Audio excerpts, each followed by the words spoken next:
ಬೆಂಗಳೂರಿನಲ್ಲಿ ದೇವಸ್ಥಾನವೊಂದರ 40 ವರ್ಷಗಳಷ್ಟು ಹಳೆಯದಾದ ಗಾಳಿಗೋಪುರವನ್ನ ಜಿಬಿಎ ತೆರವು ಮಾಡಿದೆ. ಈ ವಿಚಾರಕ್ಕೆ ಸಂಬಂಧಪಟ್ಟಂತೆ ಹಿಂದೂ ಸಂಘಟನೆಗಳು ಕೇಳಿವೆ. 40 ವರ್ಷ ಹಳೆಯ ಗಾಳಿಗೋಪುರ ಮಹದೇವಪುರದ ಎಇಎಸ್ ಲೇಔಟ್ನಲ್ಲಿ ನಡೆದಿರತಕ್ಕಂತಹ ಘಟನೆ. ಆಪರೇಷನ್ ಫುಟ್ಪಾತ್ ಹೆಸರಿನಲ್ಲಿ ಗೋಪುರ ಧ್ವಂಸ ಮಾಡಿದ್ದಾರೆ. ಫುಟ್ಪಾತ್ಗೂ ದೇಗುಲದ ಗಾಳಿಗೋಪುರಕ್ಕೂ ಏನ್ ಸಂಬಂಧ, ಯಾಕೆ ಗೋಪುರವನ್ನ ಧ್ವಂಸ ಮಾಡಿದ್ರು ಅಂತ ಪ್ರಶ್ನೆನ ಜನ ಕೇಳ್ತಾ ಇದ್ದಾರೆ. ಅದು ಇರ್ಬೋದಾಗಿತ್ತು ಅಂತ ಅಲ್ಲಿ ಜನ ಹೇಳ್ತಾ ಇದ್ದಾರೆ. ಬರೀ ದೇಗುಲಗಳಿಗಷ್ಟೇ ನೀವು ಈ ತರ ಮಾಡ್ತೀರಾ, ಮಸೀದಿಗೋ ಅಥವಾ ಬೇರೆ ಯಾವ್ಯಾವುದಕ್ಕೋ ಚರ್ಚ್ಗೋ ಅಥವಾ ಬೇರೆ ಬೇರೆ ಇದಕ್ಕೆಲ್ಲ ಇದೇ ತರ, ಅಥವಾ ಯಾವುದೋ ಮಾಲ್ಗೋ ಇದೇ ತರ ಮಾಡಲ್ಲ ಅಲ್ವಾ, ದೇವಸ್ಥಾನಕ್ಕೆ ಮಾತ್ರ ಈ ತರ ಮಾಡ್ತೀರಾ ಅಂತ ಜನ ಆಕ್ರೋಶ ವ್ಯಕ್ತಪಡಿಸ್ತಾ ಇದ್ದಾರೆ. ಮಂದಿರಕ್ಕೊಂದು ಮಸೀದಿಗೊಂದು ನ್ಯಾಯನಾ, ನಾವೇನು ಪಾಕಿಸ್ತಾನದಲ್ಲಿದ್ದೇವೆ ಅಂತ ಹಿಂದೂ ಸಂಘಟನೆಗಳು ಆಕ್ರೋಶ ವ್ಯಕ್ತಪಡಿಸ್ತಾ ಇದ್ದಾವೆ. ಭಾವನೆಗಳ ಜೊತೆ ಆಟ ಆಡಬೇಡಿ ಅಂತ ಸರ್ಕಾರದ ವಿರುದ್ಧ ಹಿಂದೂ ಸಂಘಟನೆಗಳು ಸಿಡಿದೆದ್ದಿವೆ.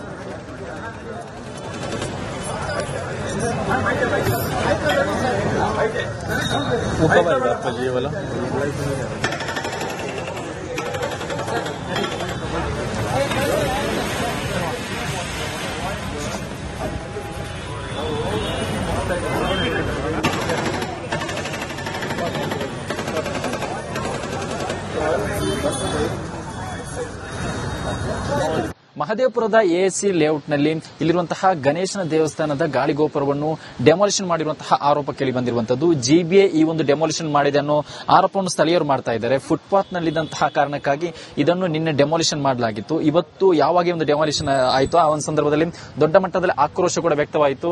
ಈ ಹಿನ್ನೆಲೆ ಇದೀಗ ಪೊಲೀಸರು ಕೂಡ ಬಿಗಿ ಭದ್ರತೆಯನ್ನು ಕೈಗೊಂಡಿದ್ದಾರೆ. ಮೊದಲಿಗೆ ಇಲ್ಲಿರುವಂತಹ ಜನರು ಮಾತನಾಡಿಸ್ಕೊಂಡು ಹೋಗ್ತೀನಿ. ಸರ್, ಎಷ್ಟೊತ್ತಿಗೆ ಆಯ್ತು ಸರ್ ಇದು, ಏನಾಯ್ತು ಸರ್? ನಿನ್ನೆ ರಾತ್ರಿಯಿಂದನೇ ಶುರು ಮಾಡ್ಕೊಂಡ್ರೆ, ಅದಕ್ಕೂ ಮೊದಲು ಇವರು ಪ್ರಿಪರೇಷನ್ಸ್ ಮಾಡ್ಕೊಂಡು ಬಂದಿದ್ದಾರೆ. ಇದನ್ನ ಮಾಡಬೇಕು ಅಂದ್ಬಿಟ್ಟು ಟ್ರಸ್ಟೀಸ್ಗಳಿಗೆ ಜಿಬಿಎ ಸರ್, ಗೊತ್ತಾಯ್ತಾ? ಇದು ಜಿಬಿಎ ಅಲ್ಲ, ಇದು 32 ವರ್ಷದಿಂದ ಇದೆ ಸರ್. ಇದು ಇವತ್ತಿಂದಲ್ಲ ಸರ್. ಇವಾಗ ಮಾಡಬೇಕಾಗಿರೋ ಕೆಲಸ ಬಿಟ್ಟು ಮಾಡದೇ ಇರೋ ಕೆಲಸ ಮಾಡ್ತಾ ಇದ್ದಾರೆ ಈ ಜಿಬಿಎ. ನಾವು ಸಾಕಷ್ಟು ಕಂಪ್ಲೇಂಟ್ ಕೊಟ್ಟಿದ್ದೀವಿ. ಇಲ್ಲಿ ಎನ್ಕ್ರೋಚ್ಮೆಂಟ್ಸ್ ಜಾಸ್ತಿ ಇದೆ, ಫುಟ್ಪಾತ್ ಎನ್ಕ್ರೋಚ್ಮೆಂಟ್ಸ್ ಇದೆ, ಹೈ ರೈಸ್ ಬಿಲ್ಡಿಂಗ್ ಇದೆ. 3 ಫ್ಲೋರ್ ಅಪ್ರೂವ್ ತಗೊಂಡ್ಬಿಟ್ಟು 9 ಫ್ಲೋರ್ ಸಹಿತ ಕಟ್ಟಿದ್ದಾರೆ. ಇವತ್ತಿನ ಅದರಿಂದ ನಮಗೆ ಸ್ಯಾನಿಟರಿ ಔಟ್ಫ್ಲೋ ಆಗ್ತಾ ಇಲ್ಲ. ಇಷ್ಟೆಲ್ಲ ಪ್ರಾಬ್ಲಮ್ ಇದ್ರೂ ಸಹಿತ ರೋಡಲ್ಲಿ ಓಡಾಡಕ್ ಆಗ್ತಾ ಇಲ್ಲ. 2 ಕಡೆ ಪಾರ್ಕಿಂಗ್ ಮಾಡಿಕೊಂಡು ಜನ 60 ಅಡಿ ರೋಡ್ 20 ಅಡಿ ರೋಡ್ ಮಾಡಿದ್ದಾರೆ. ಇದ್ರ ಬಗ್ಗೆಲ್ಲ ಕಂಪ್ಲೇಂಟ್ ಮಾಡಿದ್ರು ಸಹಿತ ಏನನ್ನೂ ಆಕ್ಷನ್ ತಗೊಳ್ದೇನೆ ಇವತ್ತಿನ ದಿವಸ ಎಂತ ನಮ್ಮ ರಿಲಿಜಿಯಸ್ ಸೆಂಟಿಮೆಂಟ್ ಅನ್ನು ಟಚ್ ಮಾಡಿದ್ದಾರೆ. ಇದು ದೇವಸ್ಥಾನಕ್ಕೆ ಮಾತ್ರ ಸೀಮಿತವಾಗಿದೆ ಅಂತ ನಾನು ಹೇಳ್ತೀನಿ, ಮತ್ತೆ ಯಾವುದಕ್ಕೂ ಸೀಮಿತವಾಗಿಲ್ಲ. ಈ ಕರಪ್ಟೆಡ್ ಜಿಬಿಎ ಆಫೀಸರ್ಸ್ ಇದನ್ನೇ ಹೊಡೆಯೋದಕ್ಕೆ ಎಷ್ಟು ಬಹಳ ಫಾಸ್ಟ್ ಆಗಿ ನಾವು ಇವರು ಆಕ್ಷನ್ ತಗೊಳ್ತಾ ಇದ್ದಾರೆ. ಜನಗಳು ತೊಂದರೆ ಕೊಡ್ತಾ ಇರೋದನ್ನ ಯಾವುದನ್ನು ಏನೂ ಮಾಡ್ತಾ ಇಲ್ಲ ಸರ್. ಏನ್ ಹೇಳ್ತಾರೆ, ಸುಪ್ರೀಂ ಕೋರ್ಟ್ ಆರ್ಡರ್ ಇದೆ, ದೇ ಆರ್ ನೆಗ್ಲೆಕ್ಟಿಂಗ್ ಇಟ್. ಇದ್ರ ಯಾವ ಕೋರ್ಟ್ ಆರ್ಡರ್ ಇದೆ ಸರ್? ಇದು ಬಂದಿದೆ ನಿಜ, ಅದು ಫುಟ್ಪಾತ್ ಹತ್ರ ಇರ್ಬೋದು. ನೋಟಿಸ್ ಕೊಟ್ಟಿದ್ದಾರಾ? ನೋಟಿಸ್ ಕೊಟ್ಟಿಲ್ಲ. ಗೊತ್ತಾಯ್ತಾ? ಎಂಡೋಮೆಂಟ್ ಪಾಲಿಸಿಯಿಂದ ಏನಾರ ಲೆಟರ್ ಬಂದಿದೆಯಾ? ನಮಗೆ ಎಂಡೋಮೆಂಟ್ ಪಾಲಿಸಿ ಗವರ್ಮೆಂಟ್ ಇಂದ ಇದು ಡಿಪಾರ್ಟ್ಮೆಂಟ್ ಇಂದ ನಮಗೆ ಲೆಟರ್ ಬಂದಿಲ್ಲ. ಇಷ್ಟೆಲ್ಲ ಇದ್ರ ಮೇಲೆ ಆಕ್ಷನ್ ತಗೊಳ್ತಾ ಇದ್ದಾರೆ. ದಯವಿಟ್ಟು ನೋಡಿ, ಇದನ್ನು ಪ್ರಸಾರ ಮಾಡಿ. ಎಷ್ಟು ವರ್ಷ ಹಳೆಯ ದೇವಸ್ಥಾನ ಸರ್ ಇದು? ಸರ್, ಇದು 35 ವರ್ಷದಿಂದ ಇದೆ ಸರ್. ಇದು ಬಿಡಿಎ ಅಪ್ರೂವ್ಡ್ ಲೇಔಟ್ ಸರ್. ಅವತ್ತಿನ ದಿವಸ ರೋಡ್ ಇಷ್ಟು ದೊಡ್ಡದಿದ್ದಿಲ್ಲ.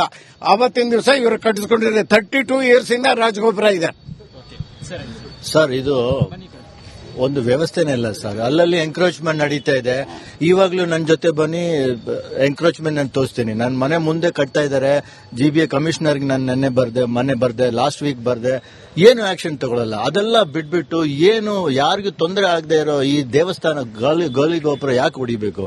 ಅದು ಯಾರಿಗೂ ಹೇಳ್ದೆ ಕೇಳ್ದೆ ಕಳ್ಳನಂತರ 12 ಗಂಟೆ ರಾತ್ರಿ ಬಂದು ಹೊಡೆಯಕ್ಕೆ ಸ್ಟಾರ್ಟ್ ಮಾಡಿದ್ದಾರೆ. ಇದು ಏನ್ ನೋವಾಗಲ್ವಾ ನಮ್ಗೆಲ್ಲ?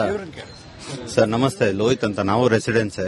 ನಾವು ಸೀನಿಯರ್ ಸಿಟಿಸನ್ಸ್ ಎಲ್ಲ ಸೇರಿ ಸುಮಾರು 1 ವರ್ಷ 2 ವರ್ಷದಿಂದ ಎನ್ಕ್ರೋಚ್ಮೆಂಟ್ ಏನಾಗಿದೆ ಅದನ್ನ ಕ್ಲಿಯರ್ ಮಾಡಿ ಅಂತ ರಿಕ್ವೆಸ್ಟ್ ಕೊಡ್ತಾನೆ ಇದ್ದೀರಿ. ಕಮರ್ಷಿಯಲ್ ಬಿಲ್ಡಿಂಗ್ ಆಗಿರ್ಬೋದು, ಇಲ್ಲಿಗಲ್ ಬಿಲ್ಡಿಂಗ್ಗಳು ಆಗಿರ್ಬೋದು, ಸಿಎ ಸೈಟ್ಸ್ ಅಲ್ಲಿ ಕನ್ಸ್ಟ್ರಕ್ಷನ್, ಅದ್ರ ಮೇಲೆ ಆಕ್ಷನ್ ತಗೊಂಡಿರೋದು. ಇಮಿಡಿಯೇಟ್ ಆಗಿ ಬಂದು ಗಾಳಿ ಗೋಪುರದ ಮೇಲೆ ಆಕ್ಷನ್ ತಗೊಂಡಿದ್ದಾರೆ. ಆಮೇಲೆ ಇದಕ್ಕೆ ಯಾವ್ದೇ ರೀತಿ ನೋಟಿಸ್ ಕೊಟ್ಟಿದ್ದಾರೆ ಕೊಡಿ ಅಂದ್ರೆ ನೋಟಿಸ್ ಇಶ್ಯೂ ಮಾಡ್ತಾ ಇಲ್ಲ. ನೋಟಿಸ್ ಇಲ್ಲ ಅವ್ರ ಹತ್ರ. ನಿನ್ನೆ ಯಾವ ಅಧಿಕಾರಿ? ಜಿಬಿಎ ಅವರು ಆಕ್ಷನ್ ತಗೊಂಡಿದ್ದಾರೆ ಸರ್. ಜಿಬಿಎ ಅವರು ಇದಕ್ಕೆ ಮುಂಚೆ ಬಂದು ಜೆಸಿಬಿ ತಗೊಂಡ್ಬಂದಿದ್ರು, ನಿಲ್ಸ್ಕೊಂಡಿದ್ರು ಹೊಡೆದಾಕಕ್ಕೆ. ಆಗ ಬಂದ್ಬಿಟ್ಟು ನಮ್ ಟೆಂಪಲ್ ಟ್ರಸ್ಟೀಸ್ ಎಲ್ಲ ಹಿಂಗ್ ಹೊಡಿಬಾರ್ದು, ಹಿಂಗ್ ಹೊಡೆದ್ರೆ ಪ್ರಾಬ್ಲಮ್ ಆಗತ್ತೆ, ಇದಕ್ಕೆ ಅದು ಶಾಸ್ತ್ರ ಇದೆ, ಶಾಸ್ತ್ರ ಮಾಡ್ಕೊಂಡು ನಾವೇ ದಯವಿಟ್ಟು ನಮ್ಗೆ ಟೈಮ್ ಕೊಡಿ ಅಂತ ಕೇಳ್ಕೊಂಡ್ರು. ಯಾಕಂದ್ರೆ ಅವ್ರಿಗೆ ಇದನ್ನ ಫೇಸ್ ಮಾಡೋ ಅಂತ ಇದು ಇದ್ದಿಲ್ಲ. ನಿನ್ನೆ ನಮ್ ರೆಸಿಡೆನ್ಸ್ಗೆಲ್ಲ ಬಂತು, ಗಮನಕ್ಕೆ ಎಲ್ಲ ತಂದ್ರು, ಈ ತರ ಇದೆ, ಇಶ್ಯೂ ಇದೆ, ನೋಟಿಸ್ ಕೊಡ್ದಿರಾ ನಮ್ಗೆ ಈ ತರ ಮಾಡ್ತಾ ಇದೆ, ದಯವಿಟ್ಟು ನಮ್ಗೆ ಸಹಾಯ ಬೇಕು ನಿಮ್ ರೆಸಿಡೆನ್ಸ್ ಎಲ್ಲ ಅಂತ.